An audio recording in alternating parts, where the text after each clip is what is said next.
Alright, what's up guys? This is at Colts Convo on Twitter. So basically I've decided I'm gonna make a video giving my opinion and grades for each draft pick that the Colts selected this year. I'm gonna go from the first round all the way to the fifth round where they made their last pick and give a grade. And at the very end I'm gonna give my overall grade for the whole entire draft. And so here it goes. So getting into the first round, the Colts selected Malik Hooker at 15th overall. The initial thoughts with this pick as I was sitting at my TV watching this, well, I was standing up actually, begging for Reuben Foster or Jonathan Allen to be picked. And like every other irrational fan, I was like, I don't like this pick. But as you sit down and you look through Twitter, you look at the stats, and you looked at people who actually knew what they were talking about, this was actually a good pick. This was a best available pick for Chris Ballard, and it's honestly the best available pick you could have. I mean, it's not a Ryan Grigson wide receiver pick. It's a safety that's 6'1", 206 pounds, best available pick. And safety, I mean, it's a spot that the Colts kind of need. You have old um, Darius Butler and you have T.J. Green, which is just not very good, and you have Clayton Gathers. With Clayton Gathers and Malik Hooker on the back end of the ball, I mean that could be very helpful for the Colts. I mean, with 2016, his first year starting, he finished with 7 interceptions, 5.5 tackles for loss, 43 solo tackles, 74 tackles, 4 passes defended, and 3 touchdowns returned. So all in all, it's just a great pick for the Colts. I mean, there's nothing you can say about it. I mean, he ran a 40 time of 4.36. So, and the initial thoughts about him as he plays, I mean, he's a ball hawk. I'm not going to be Chuck Pagano and jump to conclusions and comparing to Ed Reed straight out the gate because I feel like that's unfair for a new player, but he's always around the ball. I mean, he opens his hips well and goes to the ball. I mean, he's fast and he's good at reading the quarterback's eyes. He takes gambles, and all in all, it's just a great pick for the Indianapolis Colts. I give this pick an A. A for effort. Good job, Chris Ballard.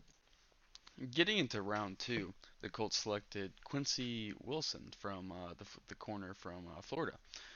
Initial thoughts was this dude is a good corner that we need. I mean, the cornerback depth is just not very good right now. The only corner you have is Vontae Davis, and he's getting up there in age. And last year, he didn't have his best year.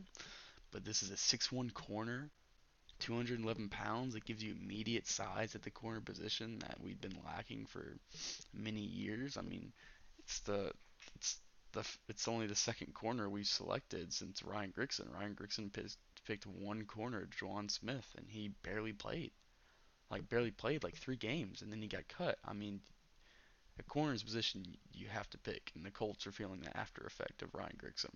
I mean, Quincy Wilson has good size for a corner. He has a very competitive attitude to add to our soft defense. I mean, the dude is he's cocky and he feels like he's the best. And I mean, in a defense like the Colts, you have to have that.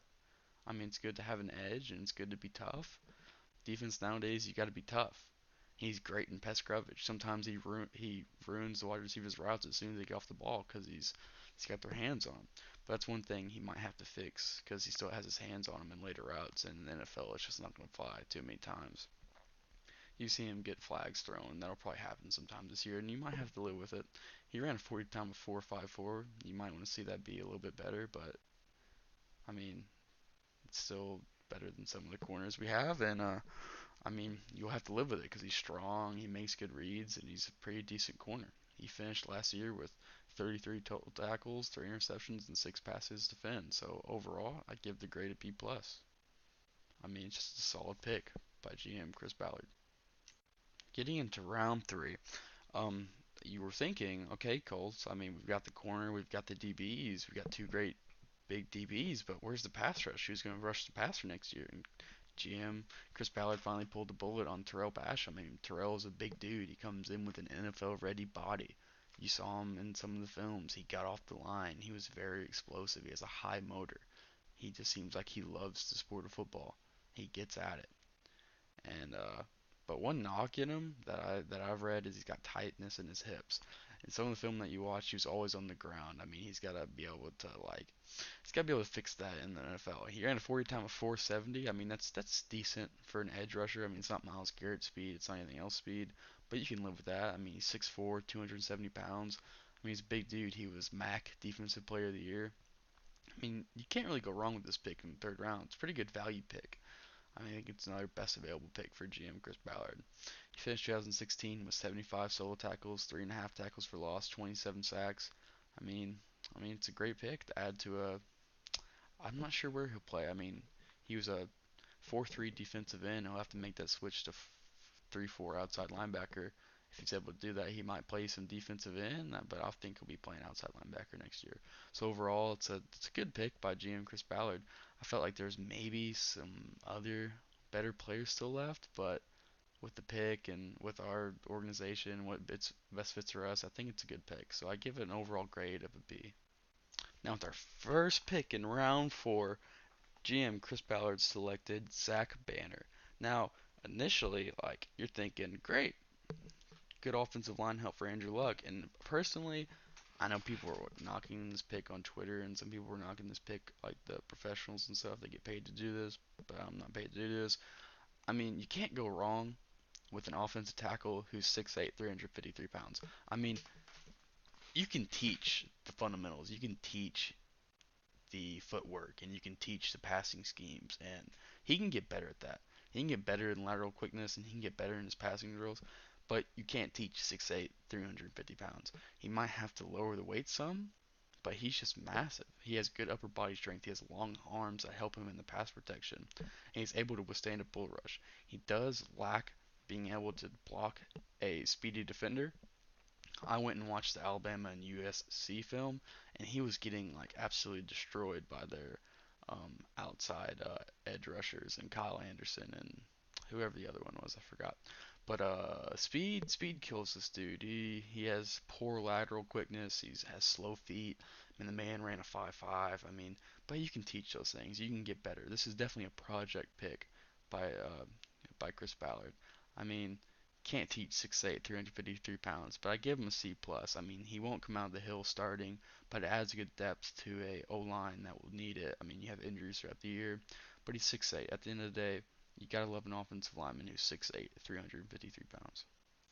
The second pick in round four, this is by far probably my second favorite pick of the draft, Marlon Mack. Marlon Mack from USF. This dude is the type of running back that I just love watching. He's super elusive and explosive. He runs, his pad level is low when he runs. He's hard to hit. I mean, he in certain runs he bounces off people like a bowling ball. I mean, and he's very explosive. I mean, he has that second gear that some running backs lack to get out and go and get the touchdown. In 6 of his 15 touchdowns, they went for 43 plus yards. I mean, that's outstanding. But some of the knocks on him is he tries to bounce too many runs outside, and that'll be a big question mark in the Colts offensive line because sometimes their O-line didn't produce many holes, but when they did run outside, they had some success running outside Robert Sherman. Frank Gore is not a running outside running back, but when they ran outside, they did have success with that. Now I wonder if their scheme changes up when they have Marlon Mack in there, and it's kind of a question mark on the scheme fit because the Colts have been a power run scheme for a long time, like past 4 or 5 years with Frank Gore, Ahmad Bradshaw, all of them. And this isn't a power running back. This is an elusive running back. I mean, he's sure he has the power to break through tackles and stuff, but he's 5'11", 213 pounds. I mean, he might be able to do that, but this is more of a elusive running back who goes to second level, gets outside, and bounces for a big run. I mean, he finished his college career with 3,609 yards, and he rushed for over 1,000 in each season he played in. He averaged 6.2 yards per rush.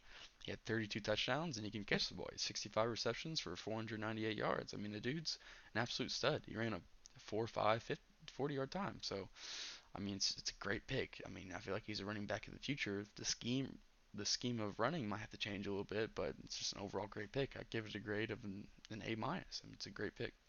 With the last pick in the third round, GM Chris Ballard selected Grover Stewart from Ashland State University. I think that's what it was. I mean, coming out, I didn't know much about this dude, but the initial response was great. Like this dude was ranked high in people's draft boards. I mean, he's strong. He has an NFL ready frame. He's a big dude, and he has great speed for his size. That's what I read up on him. And I watched him film. He has good lateral speed, gets up and down line, and he can rush the passer.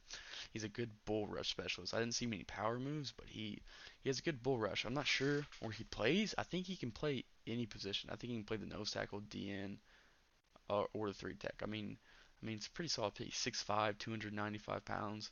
He finished his college career with 152 tackles, 48 for loss, 27 sacks. I mean, it's a great pick for a D line that you want to add size to and you want to add competitiveness to.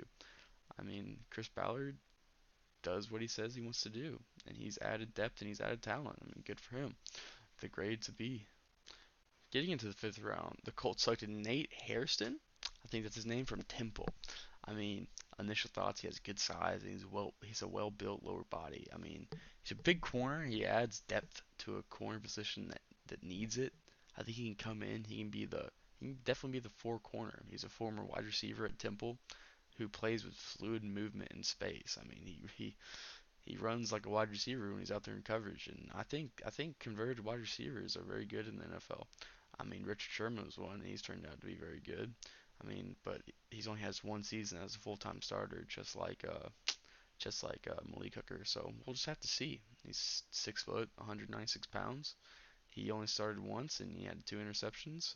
I mean, only time will tell on this pick. I gave it a B. With the last pick in this draft, or at least for us in the fifth round, was Anthony Walker Jr. from Northwestern. I mean, you knew that it was coming. The Colts need inside linebacker depth, and they get that here. I mean, this dude carries NFL body size, and he has thickness through his frame. He has good straight line pursuit as a inside linebacker. He can get to the ball. He can get lateral. I mean, he's a pretty good pick. I mean, he has fast closing speed. He can get into the ball. He reminds me of the two inside linebackers we have now, Antonio Morrison and uh, Jackson. He's pretty quick. He gets to the ball. He's a tackler. He's considered a great teammate.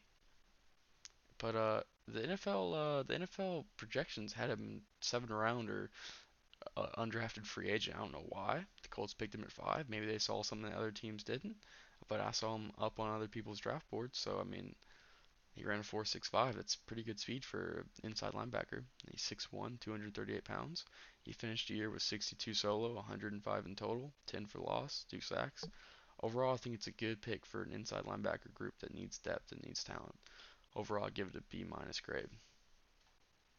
My goals and thoughts in this draft are: I think Chris Ballard hit it out of the park. He addressed needs and he really didn't reach for them. They all fell into his lap, and I think he did a great job drafting. But time will only tell down the line. I mean, about 2 or 3 years from now, we'll really be able to see if he really nails it out the park. But initial response is that he just nailed it out of the park. I mean, he did a good job, and he knows what he wants, and he's getting it done. I give the overall draft grade an A. I mean, he did great. He absolutely did great, not having to reach for talent, not having to reach for needs, and it all just fell in his lap. I think the Colts defense and the Colts team as a whole is a better team right now in the end with Chris Ballard.